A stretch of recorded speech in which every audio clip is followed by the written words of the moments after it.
वक्रतुंड महाकाय सूर्यकोटि समप्रभ निर्विघ्नं कुरु मे देव शुभकार्येषु सर्वदा। नमो गुरुभ्यो गुरुपादुकाभ्यो नमः परेभ्य परपादुकाभ्यः आचार्य सिद्धेश्वर पादुकाभ्यो नमो सुलक्ष्मीपतिपादुकाभ्यः श्री गुरु परमगुरु परमेष्ठी गुरु परात् परगुरु तद्गुरु पादुकाभ्यो नमो नमः। गुरुर्ब्रह्मा गुरुर्विष्णु गुरुर्देवो महेश्वरः गुरुर्साक्षात् परब्रह्म तस्मै श्री गुरवे नमः।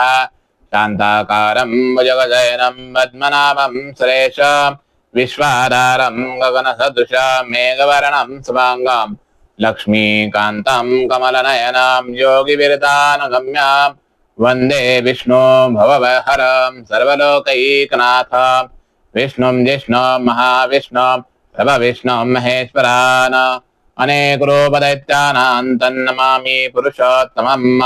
अन्नपूर्णे सदापूर्णे शङ्करप्राणवल्लभे ज्ञानवैराग्यसिद्ध्यर्थं भिक्षां देहि मे पार्वती। नमस्कार, मी ओंकार शंकर देशपांडे श्री सद्गुरु कृपा ज्योतिष कार्यालय या युट्यूब चॅनलवर आपलं सहर्ष स्वागत करीत आहे।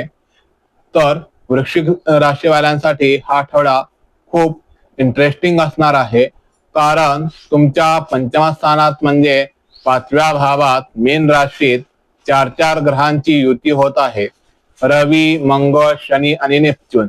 आणि 10 एप्रिल पासून बुध देखील या ठिकाणी प्रवेश करणार आहे। म्हणजे प्रेम, शिक्षण, संतती आणि क्रिएटिव्हिटी या सगळ्यावर खूप मोठा परिणाम होणार आहे।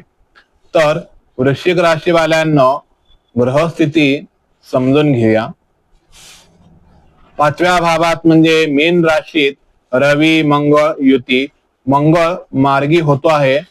शनी अस्त नेपच्यून यांची युती। 7वा भाव म्हणजे वृषभ राशीत हर्षल, 8वा भाव म्हणजे मिथुन राशीत गुरु, 10वा भाव म्हणजे सिंह राशीत केतू, 3रा भाव म्हणजे मकर राशीत प्लुटो, त्यानंतर 4था भाव म्हणजे कुंभ राशीत बुध आणि राहू युती, 6वा भाव म्हणजे मेष राशीत शुक्र। ही ग्रहस्थिती तुमच्या love life, career, family, mental settles वर खूप मोठा प्रभाव टाकणारी आहे। सर्वात मोठा प्रभाव हा तुमच्या पंचम भावात होणार आहे, म्हणजे मीन राशीत। म्हणजे लव, रोमांस, एज्युकेशन, संतती याच्यावर परिणाम होईल। इथे 4 ग्रहांची युती आहे, याचा परिणाम लव्ह लाईफ मध्ये होऊ शकतो। त्यानंतर रिलेशनशिप अनस्टेबल राहील। स्टुडंटसाठी हा एक कनेक्शन कमी असण्याचा होऊ शकतो। त्यानंतर मंगळ मार्गी झाल्यानंतर इमोशन अचानक वाढतील। शनी अस्त आहे, जुने प्रेम परत समोर येऊ शकतं।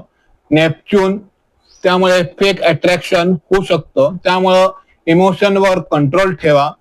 त्यानंतर 7व्या भावात हर्षल, रिलेशनशिप मध्ये अचानक बदल होऊ शकतो, सडन प्रॉब्लेम, सडन ब्रेकअप। त्यानंतर अनप्रेडिक्टेबल लव्ह लाईफ।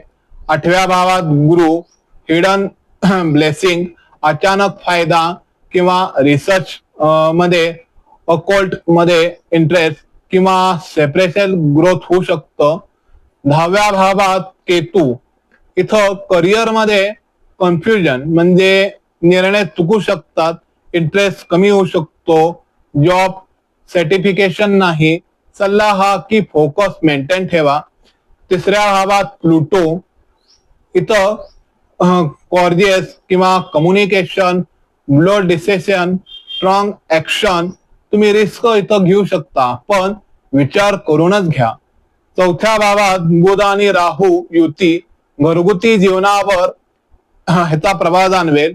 मिसअंडरस्टँडिंग होतील, घरात टेन्शन वाढू शकतं, मानसिक तणाव वाढेल। सल्ला हा की शांत राहण्याचा प्रयत्न करा।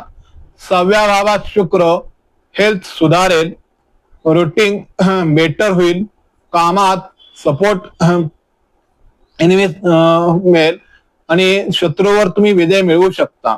तर वृश्चिक राशीवाल्यांनो हा आठवडा कसा आहे हे जाणून घेतलं तर लव अनस्टेबल राहील, करिअर मिक्सिंग राहील, घरात थोडं टेन्शन होऊ शकतं, पैसा सडन राहील.